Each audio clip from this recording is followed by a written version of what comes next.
alors Aliou Sow mu mel ni ki démb gis nañ nag décision bi nga xamante ni DG jël na ko waaye nag mu mel ni loolee war na am njeexital ci li nga xamante ni moo di langue politique sénégalais yi donc mu mel ni 8 listes jamono ji retenir nañ leen waaye arrêté bi nga xamante ni dafay porter recevabilité des candidatures pour les législatives am na benn enjeu bu doy waar bu nga xam ne war na ko mën a jouer tey ji ci ëllëgu politique u Sénégal donc mu mel ni assemblée nationale tey ji mën nañu wax ni que une sorte de cohabitation moo fa nar a am wala mën na fa bañ a am tey jii bu fekkente ni le président Sall moo am majorité comment ça va se passer su fekkee aussi c'est le contraire comment ça va se passer sachant que le premier ministre tey ci ñi nga xam ne ñoo am majorité fa la mbir bi nar a jóge lan moo nar a nekk tey ëllëgu politique au Sénégal. C'est vrai que dina compliqué trop mais on va juste essayer de donner un avis sans être sûr parce que non seulement duñu ñooñu di seet nu ñu tudd. ay duñu gisaane mais juste expérience politique ak quelques réflexes mu ñu jox des fois ñuy am en toute humilité la possibilité de donner un petit peu notre avis par rapport à l'avenir justement de ce pays bi avenir am mi ngi dépendre ci politique ci doxalin bi te doxalin boobu dafa am ñoo xam ne ñoo ngi jogante pour jéem a ñii nee nañu ci benn yoon la ñu jëm mooy ñi nga xam ne dañu nekk ci nguur gi bëgg encore amaat une majorité ñeneen ñi aussi nee nañu ñii baaxuñu dañ leen fi bëgg jëlee pour éventuellement mën a jàkkaarloog ki nga xam ne moom mooy jiite réew mi pour bokk ak moom nguur gi parce que loolu mooy cohabitation finalement bokk ak nguur gi essayer de faire en sorte que effectivement lépp lu ñu bëgg ñoom ci ki nga xam ne moo jiite réew mi ñu def ko ñu forcer ko ba mu def ko et puis jiitu réew mi aussi nee na moom loolu du loolu la souhaité bu doon sago mu am une majorité confortable qui pourrait lui permettre moom mu continuer di dérouler ba jusqu'au terme de son mandat mooy en 2024 bu boobaa assemblée nationale boobu day continuer ak peut-être un autre président de la République en principe théoriquement parce que moment bi nga xam ne 2024 la Macky Sall mandat bi jeex moom boobu il va rester encore 3 ans à l'Assemblée nationale mais certainement du mën a continuer donc juste Sénégalais xam benn affaire quoi qu'il se passe après 2024 Assemblée nationale bi du dund 5 ans. D'accord. Du dund 5 ans. Ok. du dund 5 ans parce que lu tax ma xalaat ne du dund 5 ans parce que tey jii nii képp ku fi nekkoon président de la République il y a des chances boo ku nekk président de la République en 2024 il y a des chances nga dissoudre encore Assemblée nationale boobu pour avoir une nouvelle majorité parce que bu boobaa kii bi day changer comment dire architecture politique au Sénégal. dafay changer complètement parce que bu boobaa yu bees moo fi nar a am.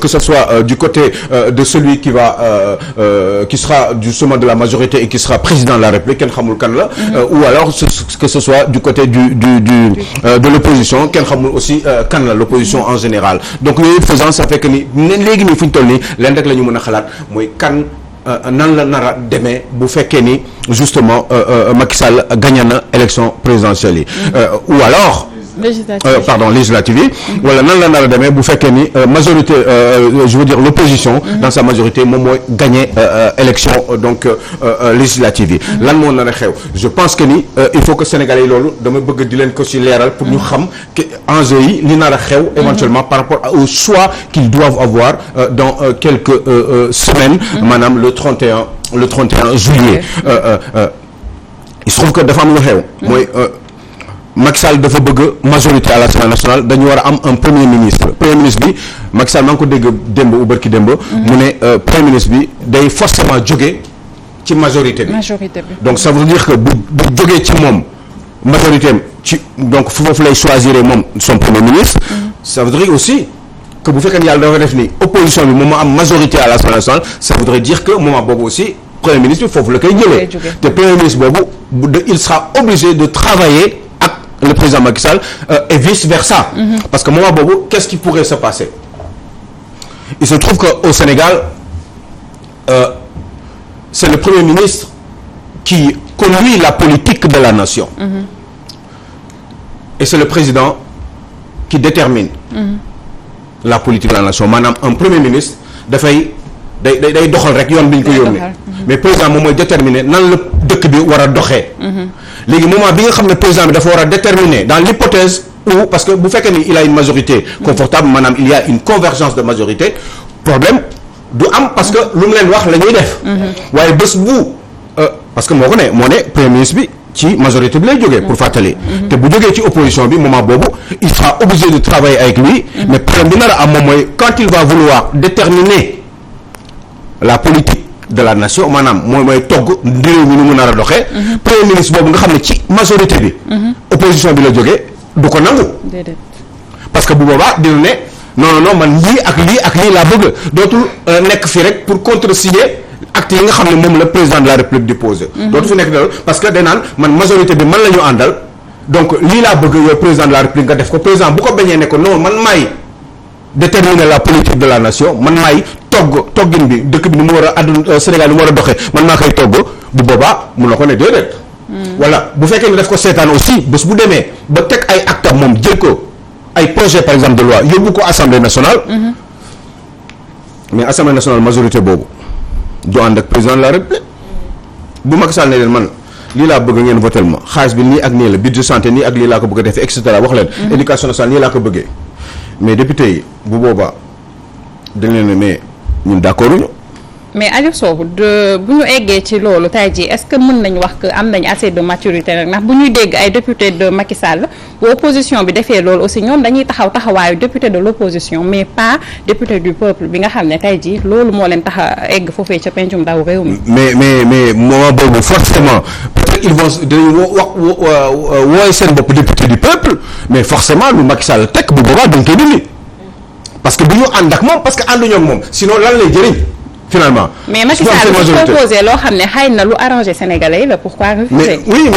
mais ñoom Macky Sall mën na xalaat ni loolu moo arrangé sénégalais yi ñoom opposition yi ne lii moo arrangé sénégalais yi par exemple y a beaucoup de projets yoo xam ne Macky Sall da koy teg gars yi ànduñu si. bu boobaa ñoom naa la ñu naan non ñu ànduñu si ñoom léegi ñoom dañuy ñëw yabal seen premier ministre ñoom. opposition bi yabal ko ne ko ñun lii la ñu bëgg nga négocier ak waa ji. comme yéen ñaar en réalité li fi nar a xew bu boobaa. mooy day am un partage j'allais dire. nguur gi en fait Macky Sall da koy séddoo dootu amati dootu nekkati président à 100%. président 50% lay doon parce que à la limite sax président à 70% lay nekk parce que en réalité assemblée nationale Macky Sall da koy soxla te lépp lu mu fa bëgg du ko am peut-être que ci politique étrangère dina déggoo ak premier ministre bi. lu bari mais politique intérieure bu boobaa Macky Sall lu mu bëgg du ko def parce que gars yi duñ ko nangu. parce que ñoom li leen tax a jóg leneen beneen gis-gis la ñu am par rapport ak gis-gisu Macky Sall donc acte yi ñu nar a posé moment boobu duñ ci ànd te foofu la éclatement nar a amee ak déstabilisation du système politique sénégalais parce que moment boobu lan moo nar a xew bu dul coow gu bari te coow dana am ba nguuru Macky Sall jeex en 2024 donc dëkk bi dina instable te problème dina am te ça serait aussi parce que sénégalais yi moment boobu ñooy choisir majorité boobu à l'Assemblée nationale. ñu interpellé bu légal l'honorable député tey jii li fi Aliou Sow wax yëpp naka nga ko gisee. alors il faut que ñu def un peu attention sur la notion de cohabitation. En réalité cohabitation mënul am Sénégal. mënul am parce que dafa am ci suñ constitution benn article bu ñuy wax article 52. buy permettre au président de la République quand les institutions sont bloquées de prendre les pleins pouvoirs et de gouverner par ordonnance. Donc bu indee loi assemblée nationale bañ ko voté. mu indi loi de finances assemblée nationale bañ ko voté. day invoquer article 52 jël les pleins pouvoirs assemblée nationale. et pour Sénégalais yi ñuy déglu. 14 ordonnances le président am droit def. ci constitution bi boo demee xool article 43. en 14 ordonnances tu peux faire tout ce que tu veux sur une année moom laay wax mënul am cohabitation ça se discute. Maintenant li mën a am mooy collaboration c'est-à-dire quel que soit d'abord damay dëggal que ne assemblée bii di ñëw assemblée de transition lay doon parce que quel que soit le président qui sera élu en 2024 da koy dissoudre parce que du nekk assemblée maintenant bu fekkee ne opposition bi dafa nekk majoritaire di def ay proposition de loi yam di ko jàllale président mun na téye sa signature parce que président même bu assemblée voté loi te moom promulgué wu ko loi bi du entrer en vigueur donc il faudra forcément que ñu xam lan mooy yow wax nga ko léegi Salma lan mooy enjeu bi Sénégal la du nit ñi te su fekkee Sénégal moo ñu tax a jóg dañuy am des gens responsables de part et d'autre aussi bien au niveau de l'exécutif qu'au niveau de l'Assemblée nationale et quelle que soit la coloration de l'Assemblée nationale on doit travailler pour le pays. bu ñu defee comme intérêt majeur Sénégal bu boobaa quel que soit yow position bi nga nekk doo ne man je suis dans l'opposition donc damay xeex ak président de la République wala dama nekk ci pouvoir damay xeex ak Assemblée nationale donc dañ ñaan Sénégal moo tax ñu jóg. bu boobaa dañuy xam dëgg ñan ñooy des gens responsables. bu boobaa la ñu xam quand le président de la République veut proposer une loi boo xam ne c'est une loi unique qui n'est pas dans l'intérêt du Sénégal ñu dàq ko. bu indee loi boo xam ne dafa baax dans l'intérêt du Sénégal ñu voté ko bu député yi defee une proposition de loi bu nekk dans l'intérêt du Sénégal le président de la République promulgué ko. donc moo tax ma naan cohabitation c'est un mot. Quelle est la définition de la cohabitation? Non, c'est-à-dire les gens voient très souvent cohabitation comme par exemple dañ naan cohabitation day am premier ministre bi ci majorité bi lay jóge si le président de la République ne vote pas n'élit pas un premier ministre bu nekk ci majorité bi lan moo ciy am lan moo ciy jóge. Non, cohabitation premier ministre bi ne vient jamais de la majorité. Pourquoi? Mais parce que une cohabitation. On n'est pas en France. On n'est pas en France. Non, c'est constitution du Sénégal. On n'est pas en France. yow ci sa bopp yaa ko wax. Constitution Sénégal. Oui. Constitution Sénégal. Oui. Constitution France la. C'est exactement la même chose. Non, dégg nga ma wax la. xam nga mooy différence. je vous écoute boo paree ba wax. non pour mu ne rek quoi. cohabitation bu ñuy wax cohabitation France moo tax ñuy wax. mais Sénégal du France. non d'accord bu ñuy wax suñu régime politique France. au Sénégal en France c'est le premier ministre qui définit la politique. waaw foofu laa bëgg a ñëw. yow yaa ko wax en France le président le premier ministre il ne fait pas que définir la politique. Il définit et conduit la politique. Yooyu article constitution de France la sauf que différence bi mooy entre le régime politique français en tout cas constitution française ci wàllum doxalin. c'est pas du tout la même chose. non différence benn kese la. dëgg ma wax la. fondamental.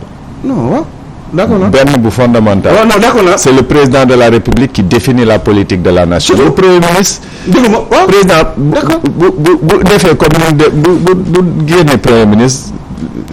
looy def mais xam nga une assemblée nationale majoritaire qui est contraire à l'exécutif une assemblée nationale bu contraire boo xam ne àndul ak exécutif forcément il faut beaucoup de maturité pour gérer yow li ngay wax ni boo xoolee situation politique u réew mi loolu mënul nekk peut-être yow mën nga ko gérer mais yow ak sa expérience bi nga am ci réew mi war nga xam ne loolu mënul nekk ci ñaari at yi di ñëw ak enjeux yi fi nar a xew yépp par rapport ak aux prochaines élections les intérêts yi nga xam ne moom moo nar a ñëw xam nga ni loolu équilibre du am ci réew mi c'est d'une évidence xeex dina am xeex de positionnement et cetera non seulement à l'intérieur de cette nouvelle majorité éventuellement qui serait justement qui proviendrait de l'opposition mais aussi ci côté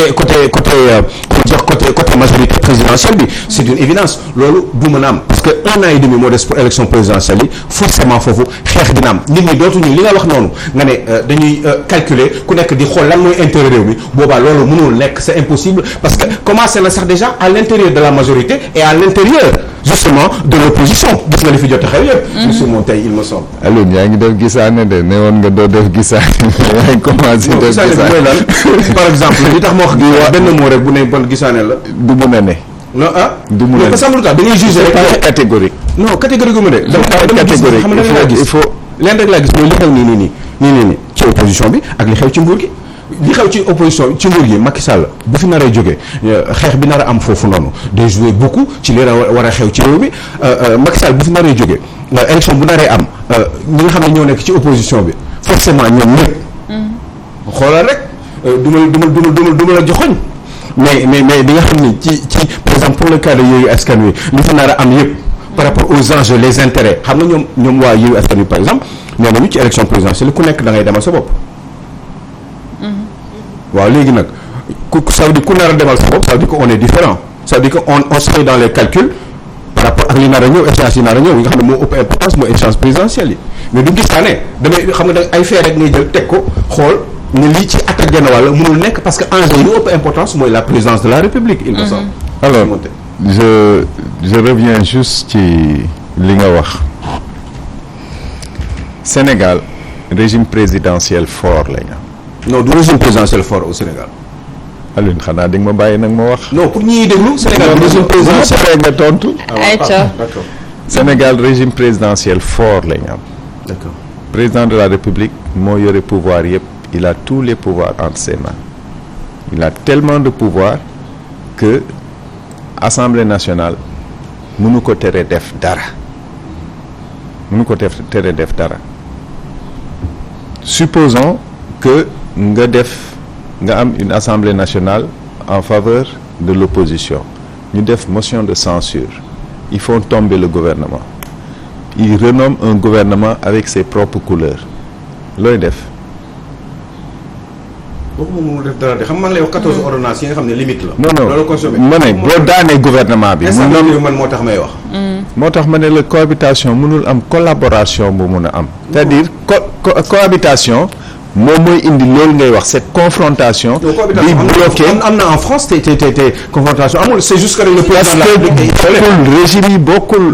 mais différence bi benn kese la. mais cette différence elle est fondamentale mais du détail. mais sauf que non si amul tax mu am détail. parce que ça ne peut pas être un détail. mënoo am un régime présidentiel et un régime parlementaire nga ne détail. mais on n'est pas un régime présidentiel. un régime présidentiel boo ko bëggee xam demal États-Unis mooy régime présidentiel. Sénégal régime présidentiel. non régime présidentiel ñaari kii yëpp ñaari pouvoir yi exécutif ak législatif kooku les juristes ñoo taxaw fii exécutif ak législatif ils sont obligés d'assumer leur pouvoir jusqu'à terme kenn mënu leen dàq dans un régime présidentiel il n'y a pas de motion de censure kenn président bi exécutif bi mënul daaneel législatif bi mënul daaneel exécutif bi dans un régime présidentiel boo bëggee xam rek mu leer ñoom ñaar kenn mënu si daaneel moromam alors que dans un régime parlementaire loolu mën na nekk. Ici, le président de la République peut dissoudre l'Assemblée nationale. L'Assemblée nationale peut intervenir au travers d'une motion de censure. loolu dëgg la du dëgg. et faire tomber le gouvernement. waaw dégg kon loolu nag. régime présidentiel loolu mënul am. ci Sénégal léegi Aliou Sow waxtu wi mu ngi bëgg a xoj. ci décision bi on est dans un régime parlementaire wax ko lu la neex.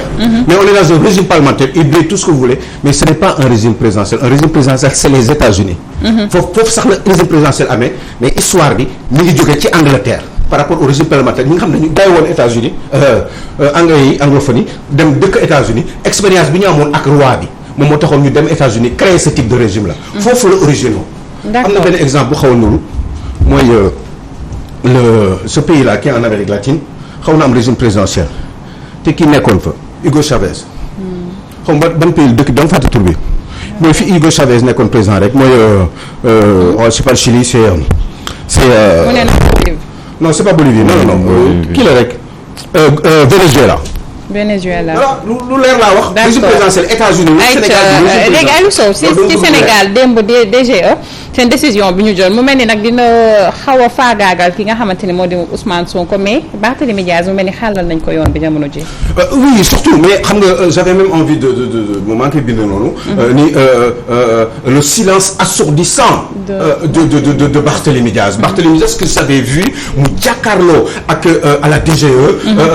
am lu ko métti parce que dafa taxaw mu ne kii comment dire Macky Sall ak son régime ñoom ñoo ko bëgg a empêcher pour mu nekk maire de Dakar entre-temps il s'est passé beaucoup de choses Ousmane Sonko ses amis sont intervenus pour dire qu'il y avait une erreur boo xam ne si ñoom la jóge woon et que ils avaient la possibilité de le rectifier ñu waa DGE ne déedéet mënuñu ko rectifier finalement le conseil constitutionnel a décidé que ni mën nañu ko rectifier ci biir rectificatif ci boobu nag la ñu xoolaale lépp et puis on s'est rendu compte que finalement eh ben beneen problème moo am mooy liste nationale suppléant bu comment dire bu Yewwi et puis ak liste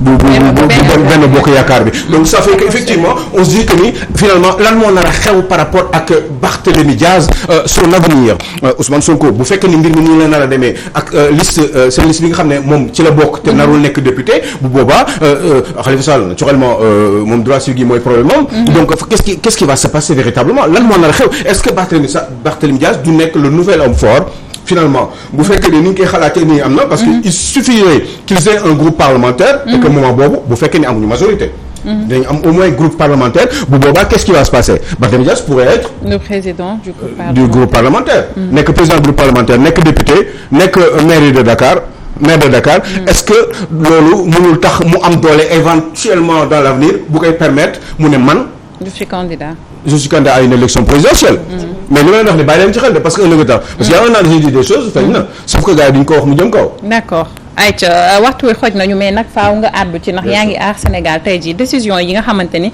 tukkee na ci DGE ak conseil constitutionnel en général naka nga ko jàngatee. bon écoutez ñun suñu analyse mooy que ni c'est une décision boo xam ne quand même bette na parce que c'est quand même pour la première fois au Sénégal ñuy gis liste boo xam ne amul suppléant wala liste boo xam ne amul titulaire. D'accord. dafay mel ni que suba man mun naa dem élection ma ñëw DGE devant la commission di déposer liste titulaire kese wala ma déposer liste suppléant kese bu boobaa dañ koy accepter. Donc précédent bu graaw la. D'accord. précédent bu graaw la parce que ci suma jàngat la liste nationale benn la. amul ñaari liste nationale la composée de titulaires et de suppléants donc bu amee jiixi jaaxe ci benn fànn ci titulaires yi wala ci suppléant bi dañuy dàq liste bi yëpp. mais mënoo xaaj liste bi parce que dafa amul sens sax te bi ma ko xoolee ba xool ko dama foog ne que actuellement dafa am benn guerre larvée bu am entre le ministère de l'Intérieur et le Conseil constitutionnel parce que le ministère de l'Intérieur s'est senti insulté ci décision bu njëkk bi donc fi mu nekk nii comme Conseil constitutionnel parce que Conseil constitutionnel dañ def lu gaaw dañ créer loi Conseil constitutionnel rôle am du créer loi mooy xool texte bi ndax méngoo na constitution Sénégal mais ñoom ñu ne vide juridique am na suñu am nañ sañ-sañu combler vide boobu ministère de l'Intérieur jox leen beneen vide ne leen combler leen ko parce que suba Benno dina def recours Yewwi dina def recours ñun aar Sénégal moom on n'en fera pas dañ ko acté dañ ne que gis nañ li conseil def de toute façon ñu ngi ko doon wax depuis très longtemps di attirer attention ci askanu Sénégal pour ñu ràññee bu baax li xew actuellement au niveau de l'administration sénégalaise ak li conseil constitutionnel di def. D'accord. Donc il faut que nit ñi comprendre ràññee parce que problème boo bëggee mu am ci dëkk nii ngay commencer. D'accord ayca certainement dinañ ko gën a yaatal ak Thioro Mandela ñu lay jaajëfal nee na tuuti. Eh ben merci, j'espère que j'ai bien travaillé. Oui. Je suis fier d'être ci kanamu donc monsieur Montey. C'était un plaisir. Juste waxaat Maman Henriette que je l'aimais très fort là, si c'est Néné aussi. Maman Gisèle ak mes Tata enfants Fatima qui sont en Samoura, Suisse, etc. oui, Enfin, macha tout le Allah. monde, quoi. Gisèle aussi, Assane Gueye, je pense à Oui. Suñu nit la. et puis un grand coucou à Khady Silla. Khady Silla, pour oui. qui j'ai beaucoup d'admiration. ñu ngi koy big up bu baax na mën nañ la bu baax ma chérie ayca ñu jëlee léegi la toile. Alioune jigéen ñi rek.